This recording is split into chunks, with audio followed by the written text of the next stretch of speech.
নিজে একা থাকতে গেলে না নিজের ওপরে নিজের অনেক দায়িত্ব চলে আসে। কিন্তু আমি নিজের ওপর দায়িত্ব নেওয়া অনেক দিন আগেই ছেড়ে দিয়েছিলাম, কিন্তু আবার সেই দায়িত্ব নেওয়া শুরু করেছি। তো 500 টাকা নিয়ে বেরিয়ে পড়েছিলাম নিজের কিছু কেনাকাটা করতে। এত রোদ আর এত হাওয়া দিচ্ছিল, মনেই হচ্ছিল না যে রোদটা আমার গায়ে এসে পড়ছে। ফ্ল্যাট থেকে বেরিয়ে যেতে না যেতেই একটা টোটো পেয়ে গেছিলাম, আর সামনে বসেছিল দুটো আন্টি, হয়তো জব করে। তারা তাদের নিজস্ব ফ্যামিলির গল্প করছিল, তাদের গল্প শুনতে শুনতে আমি চলে আসলাম। তারপর চলে আসলাম একটা গ্রসারির দোকানে, নিজের বললামই তো কিছু কেনাকাটার জন্য। এখানে কিনে নিয়েছিলাম গ্রসারি কিছু বিস্কিট, চানাচুর, হ্যানা ত্যানা অনেক কিছু। তারপর অনেক দিন ধরে ক্রেভিংস হচ্ছিলো যে কেক খাওয়ার, সেই বার্থডেতেই লাস্ট কেক খেয়েছিলাম। তারপর চলে এসেছিলাম কেক অ্যান্ড মনে।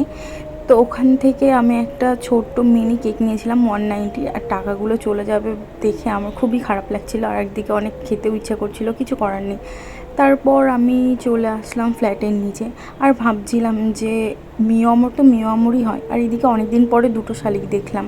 তারপর হেলতে দুলতে মজা করতে করতে কেকটা নিয়ে রুমে আসছিলাম, যে ভাবছিলাম কতক্ষণে আমি কেকটা খেতে পারবো। রুমে আসার সঙ্গে সঙ্গেই আমি আর দেরি না করে তাড়াহুড়ো করে কেটে ফেলেছিলাম কেকটা খাওয়ার জন্য। এত এক্সাইটেড ছিলাম কি বলবো। প্রায় 1 মাস পরে আমি কেকটা খাচ্ছি। আর আমার সব সময় কেক অনেক পছন্দ, চকলেটি জিনিস অনেক পছন্দ, ওর জন্য দিনকে দিন আমি পুরো একেবারে মোটা হয়ে যাচ্ছি।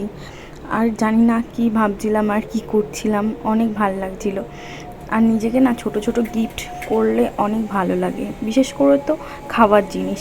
তারপর আমি স্টোর করে রেখে দিয়েছিলাম। আর ফ্রিতে তো একটা জিনিস পেলে সেটা আর আমরা ছাড়ি না, সেটা হচ্ছে এই ট্যাগটা, হ্যাপি বার্থডে ট্যাগ।